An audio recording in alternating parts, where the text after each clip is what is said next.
Hi అండి. అందరికీ నమస్కారం. Welcome to my channel. ఈ వీడియోలో ఏపీ ప్రభుత్వ ఉద్యోగ పెన్షనర్లకు నవంబర్ నెల జీతాలు, పెన్షన్లు జమ అయ్యే తాజా సమాచారాన్ని ఈ వీడియోలో తెలుసుకుందాము.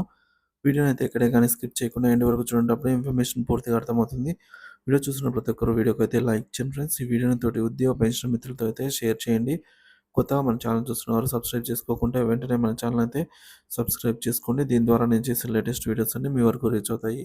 ఇక ఆలస్యం చేయకుండా వీడియోలోకైతే వెళ్ళిపోదాము. ఫ్రెండ్స్, సీఎఫ్ఎంఎస్ సర్వర్ మెయింటెనెన్స్‌పై తాజా సమాచారం అండి. జీతాలు మరియు పెన్షన్లపై అపోహలకు సమాధానంగా ఈ వీడియో చేయడం జరిగింది. చాలామంది మిత్రులు కామెంట్ సెక్షన్‌లో సీఎఫ్ఎంఎస్ సర్వర్ మెయింటెనెన్స్ కారణంగా డిసెంబర్ 7 తర్వాత మాత్రమే జీతాలు మరియు పెన్షన్లు జమ అవుతాయా అని ప్రశ్నిస్తున్నారు. సో, దానికోసం అయితే వీడియో చేయడం జరిగింది.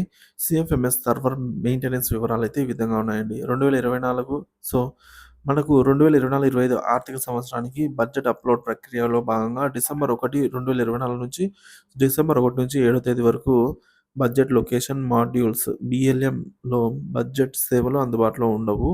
సో, ఇది జీవో నంబర్ 100 ప్రకారంగా అమలవుతోంది. జీతాలు మరి మరి దీనిపైన జీతాలు, పెన్షన్‌ల ప్రభావం ఏమైనా ఉంటుందా అంటే జీతాలు మరియు పెన్షన్లకు ఏమీ ఎఫెక్ట్ ఉండదండి. భద్రంగా జమవుతాయని స్పష్టం చేసింది ప్రభుత్వము. BLM మరియు బడ్జెట్ సేవలు మాత్రమే తాత్కాలికంగా నిలిపివేయబడతాయి కానీ సీఎఫ్ఎంఎస్ సైట్ ఇతర పనులను ప్రాసెస్ చేస్తూనే ఉంటుంది. ఇక పెండింగ్ స్టేటస్ చెక్ చేయడంలో ఎటువంటి ఇబ్బందులు ఎదురుకావు. ప్రస్తుత బిల్లుల పరిస్థితి అండి. ప్రస్తుతం బిల్లులన్నీ కూడా వెయిటింగ్ ఫర్ ఫండ్ క్లియరెన్స్ దశలోనే ఉన్నాయి. ఉదయం నుంచి ఇప్పటి వరకు ఎటువంటి కదలిక జరగలేదు. సాధారణ పరిస్థితులలో బిల్లులు ప్రాసెస్ అయ్యే సమయానికి ఇప్పటివరకు కదలికలు ఉండాలి కానీ ఈరోజు జమ అయ్యే అవకాశాలు అత్యంత తక్కువగానే కనిపిస్తున్నాయి. డిసెంబర్ 7 తర్వాత ప్రాసెస్ ఏమైనా వేగంగా ఉంటుందా అంటే ప్రభుత్వం ప్రకటించిన దాని ప్రకారం డిసెంబర్ 7 తర్వాత బడ్జెట్ సేవలు మళ్ళీ ప్రారంభమయ్యాక ప్రాసెసింగ్‌లో వేగవంతం ఉంటుంది.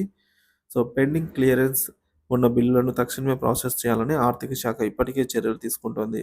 ఉద్యోగ, ఉపాధ్యాయ మరియు పెన్షనర్లపై ఏమైనా ప్రభావం ఉంటుందా అంటే ఉద్యోగుల బిల్లులండి. ప్రస్తుతము బిల్లులు ప్రాసెస్ అవుతుండగా కదలిక ఏది జరగలేదని తెలుసుకుంటున్నాము. కానీ ఇది సాధారణంగా సాయంత్రం లేదా మరుసటి రోజు రాత్రి వరకు జమ అయ్యే అవకాశం ఉంది 1వ తేదీ నుంచి. కానీ అదేది జరగలేదు. ఉపాధ్యాయుల బిల్లులండి. విద్యాశాఖకు సంబంధించి బిల్లులు కూడా వెయిటింగ్ ఫర్ ఫండ్ క్లియరెన్స్ స్టేజ్‌లోనే ఉన్నాయి. పెన్షనర్ల బిల్లులు కూడా కదలిక అయితే లేదు. కానీ ఆందోళన చెందవలసిన అవసరం లేదనైతే చెప్తున్నారు. సమీక్ష మరియు తదుపరి సమాచారం. ఈరోజు సాయంత్రానికి కొత్త సమాచారం ఏదైనా వచ్చినట్లయితే వెంటనే మీకు వీడియో రూపంలో అందిస్తాను. ప్రస్తుతానికి అన్ని బిల్లులు కూడా స్తబ్దుగానే ఉన్నాయి. కానీ ఆందోళన చెందవలసిన అవసరం కూడా ఏమీ లేదు.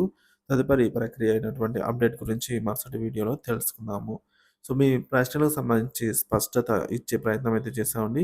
ఇంకా ఏమైనా సమాచారం ఉన్నట్లయితే దాన్ని కూడా తక్షణమే మీతో పంచుకుందాం. Thank you for watching this video.